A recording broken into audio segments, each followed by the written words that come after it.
Matapos ang bigong operasyon para puksain si Men sa hawa ng obsesyon sa palasyo ng pulang bulaklak, labis na tensyon ang namamayani. Sinakal at itinaas sa ere ang ina ni Ason. Namimilipit ang kanyang mukha at tumulo ang mga luha dahil sa takot. Walang iba kundi si Chovan ang may gawa nito. Galit na galit siya sa nangyari. Si Raulong babae, ibinagsak niya ito sa lupa, kasabay ng galit na boses. Paano mo nagawang gawin yan nang hindi nagpapaalam sa akin? Mula sa malayo, tumakbo palapit ang isang tauhan na may pag-aalala. Panginoon! Tumingin siya sa papel sa mesa at nagsalita, saan ka kumuha ng lakas ng loob para nakawin ang selyo ng aking pag-apruba? Patayin ang walang kwentang yon kasama si Ragna at ang hukbo ng puting baluting dragon. Naglakas loob ka pang magsalita. Alam mo ba ang ginawa mo? Ibinato ni Chovan ang balumbon ng papel sa harap ng asawa ng palasyo ng pulang bulaklak. Paano mo nagawang makialam sa dakilang plano ng angkan ng Chovan? Hindi pa siya tapos magsalita ng takpan ng babae ang kanyang tainga at sumigaw, gusto ko lang ang ulo ng walang kwentang yon na nagpahirap kay Ason. Isang simpleng bagay lang yon, hindi pa magawa. Habang nagsasalita siya, umiiyak siya ng may labis na kawalan ng pag-asa. Ang walang kwentang yon, at lahat ng may kaugnayan sa kanya, dapat pagpira-pirasuhin at sunugin. Para maibsan ang galit ko. Para matahimik ang kaluluwa ni Ason. Sa gayon lang ako gagaw. Nang marinig ito, puno ng galit ang mukha ni, ngunit wala siyang sinabi. Dahil lang sa isang batang namatay, nakalimutan mo na ang papel mo. Agad na inapakan ni ang katawan ni Ason na unti-unti nang nabubulok sa harap ng kanyang ina. Mga walang kwentang basahan. Wala kayong naitutulong. Binalingan ni ang kanyang kapatid na babae na may mapanlait na tingin. Nawala mo ang tabak ng pagpuksa ng dragon, ang susi sa buong plano. Mula sa sandaling ito, hindi ka na miyembro ng angkan ng Chovan. Ang tingin na yon pamilyar yon. Tama, yon ang tingin ng kanilang ama noon sa kanya. Naglalaman lang ito ng paghamak sa isang mababang nilalang. Pagkatapos magsalita, tumalikod si at umalis nang hindi lumilingon. Wala na siyang silbi. Ikulong siya sa lugar kung saan walang makakakita sa kanya. Puksain ang lahat ng mga peste na may kaugnayan sa bagay na ito para walang makalusot na balita. Masusunod, Panginoon. Galit na galit ang mukha ni, bakit nasisira ng mga walang silbi ang lahat ng planong binuo ko? Pipakiusap, bigyang konsiderasyon niyo lang ako sa pagkakataong ito. Kung patatawarin niyo ako, gagawin ko ang lahat. Paulit-ulit ang boses ng kanyang kapatid na babae, ngunit walang saysay na ito ngayon. Naglakad si sa mansyon na puno ng mga sigaw ng sakit. Pipatawarin niyo ako. Ang plano ng paghihimagsik na inihanda niya ng may pag-ingat ay naging abo. Lahat ng masamang bagay na ito ay dahil sa walang kwentang yon, si Ragna. Ipinapangako ko sa aking buhay, ako mismo ang tatapos sa iyong buhay. Bumalik sa silid ni Men, tinitignan niya ang kanyang mga estatistika. Ang tabak ng pagpuksa ng dragon na nakuha ni Men matapos ang digmaan ay isang tunay na mahalagang samsam.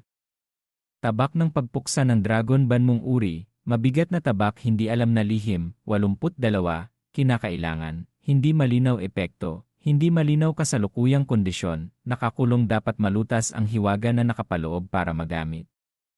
Hawak ito sa kanyang kamay, hindi mapigilan ni Men na mamangha sa pagiging sopistikado at talas na dala ng isang maalamat na tabak.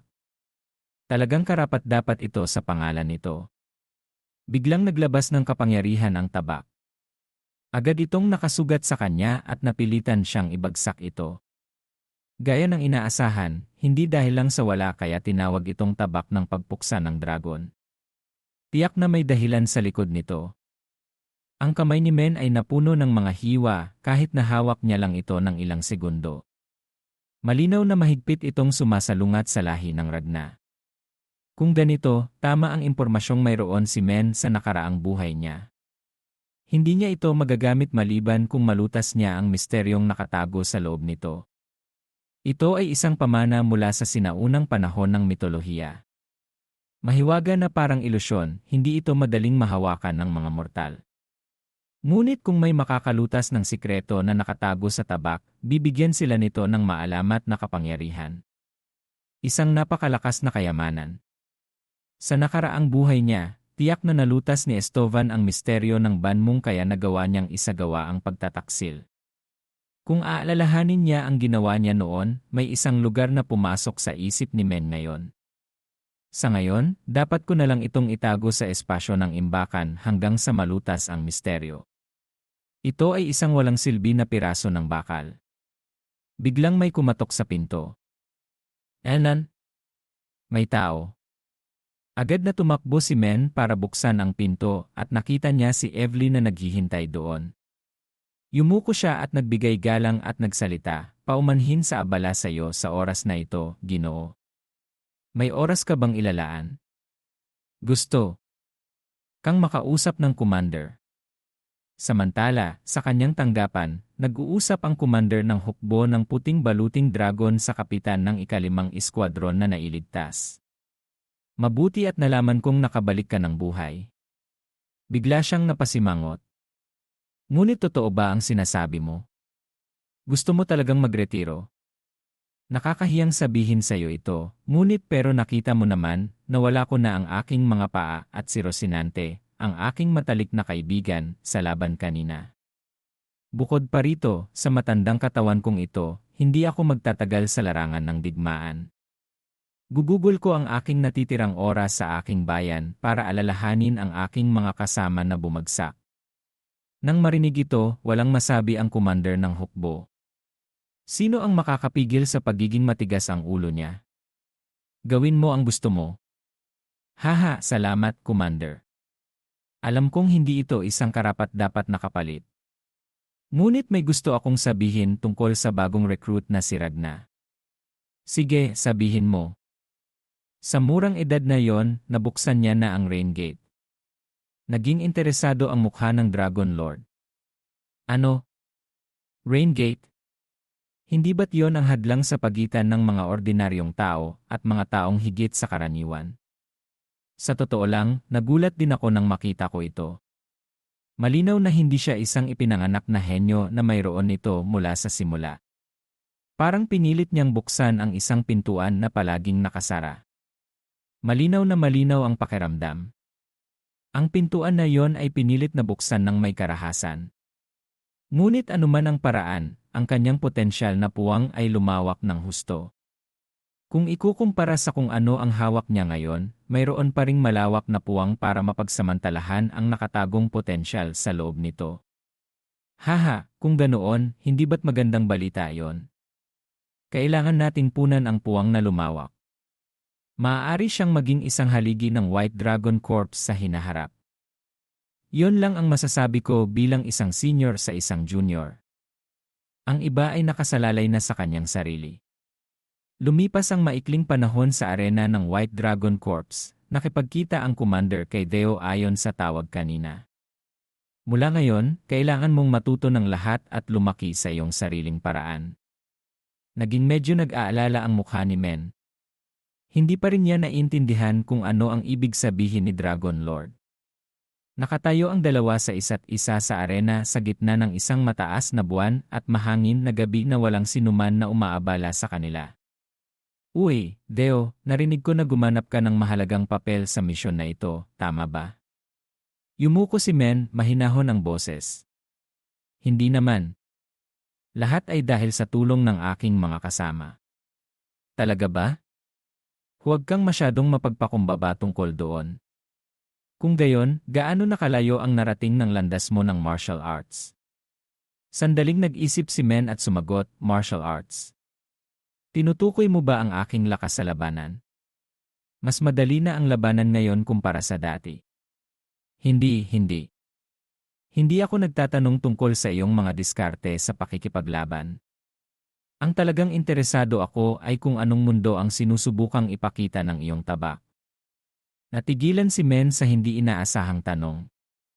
Nagbuntong hininga siya na may pag-aalinlangan. "Kung tinutukoy mo yon, hindi rin ako sigurado.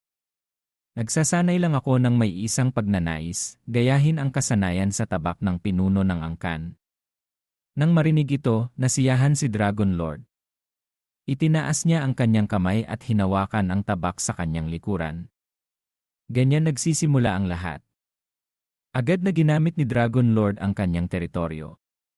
Sumabog ang mga aura sa lahat ng direksyon, dala ang isang hindi makayanan na puwersa. Ang buong espasyo sa paligid ay mabilis na natakpan ng kulay pula ng dugo. Ang ilog sa ilalim ng kanyang mga paa ay parang dagat ng dugo ng mga kaaway. Kaya ito pala ang domain ni Dragon Lord. Naalala ni Men ang mga imahe sa pangalawang paggising. Ito ay ganap na kakaiba sa domain na ipinakita noon ng Sword Lord. Ang sinasabi niya ay dahil ba ito sa isang mundong nabuo mula sa martial arts ng bawat individual. Ang bawat salitang sinabi ni Dragon Lord ay nagdulot ng hindi kapanipaniwalang presyon. Ang aking tabak ay kumakatawan sa demonyo. Isang napakalaking haligi ng kapangyarihan ang tumama sa langit. Kung ito ay isang atake, walang makakapigil dito. Sinubukan ni Men na tingnan ng mabuti ang nangyayari sa harap niya. Kaya ito pala ang kapangyarihan ni Dragon Lord. Para hindi masayang ang oras, nagsimulang gumamit ng sunod-sunod na galaw si Dragon Lord. Ang bawat hiwa ay nagdadala ng kapangyarihang sumira ng lahat. Sopistikado ito, maingat, at walang kapintasan sa bawat atake. Ang bawat pag-indayog ng tabak ay isang karanasang ipinakita. Ito ang kristalisasyon ng hindi mabilang na mababangis na laban, nanganganib sa buhay, at pinahusay sa pamamagitan ng patuloy na pagsulong at pagbasag ng lahat ng mga limitasyon. Nanlaki ang mga mata ni Men. Hindi niya maiwanan ang perpektong mga guhit ng tabak na ito. Ito ay isang pagkakataon na hindi palaging dumarating. Isang dingding ng dugo ang itinayo sa harap niya. Sumasabay ito, pagkatapos ay naghihiwalay, tinatakpan ang lahat sa landas nito. Itinigil ni Dragon Lord ang kanyang tabak at dahan-dahang lumapit kay Men nang may umaasang boses. Ano ang masasabi mo sa nakita mo? Ano ang nakita mo sa martial arts ng Dragon Lord? Nag-isip si Men. Ang ipinakita sa kanyang mga mata ay nagtulak sa kanya na sumagot, kapangyarihan at pagkasira. Ngumiti siya. Tama, yan ang kalikasan ng demonyo. Direktang intuition. Kahit na sa huli ay mawasak ito ay isang tuwid na linya pa rin na tumatagos at sumisira sa lahat ng mahahawakan nito. Karahasan, pagkasira at kapangyarihan. Lahat ay nakatuon sa kamatayan. Kung gayon, ano ang iniisip mo tungkol sa dumain ng pinuno ng palasyo ng Plum Blossom? Ang dumain niya ay elegante at maganda. Nagkrus ng braso si Dragon Lord at nag-isip, maganda. Ang kasanayan sa tabak ng pinuno ng Plum Blossom ay naglalaman ng kalikasan ng kapanganakan, kaya mukhang makatwiran din yon. Tumutubo, lumalaki, pagkatapos ay namumulaklak. Yan ang buhay. Dahan-dahan ito ngunit banayad, palaging nagbabago. Hindi nito kailanman itinitigil ang pag-unlad nito. Ito ang martial arts. Nang marinig ito, sinubukan ni Men na ayusin ang kanyang mga iniisip. Ito pala ang martial arts na binanggit niya. Kahit na ang dalawa ay parehong siyam na dragon, mayroong pagkakaiba sa paraan ng pagbibigay kahulugan sa sining ng espada. Kapanganakan at kamatayan. Buhay at kamatayan. Sa tingin mo ba ang kahulugan ng dalawang tabak na ito ay ganap na magkasalungat? Ilan, hindi ba? Haha, kung sasabihin ko ngayon, ano pang saya? Habang nagsasalita siya, pinawalang bisa niya ang kanyang domain. Pagkatapos, itinapon ni Dragon Lord kay Men ang isang kakaibang libro na tila isang lihim na kasulatan. Ano to?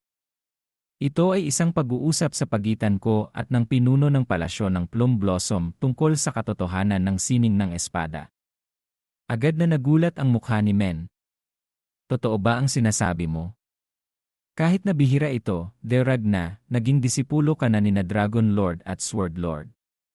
Magtutulak ba ang mga kaganapang ito sa angkan ng Chovan sa bingit ng pagbagsak o simula pa lang ito ng isang malalim na pagsasabuatan? At kay Men, malulutas ba niya ang misteryo ng tabak ng pagpuksa ng dragon bago kumilos si?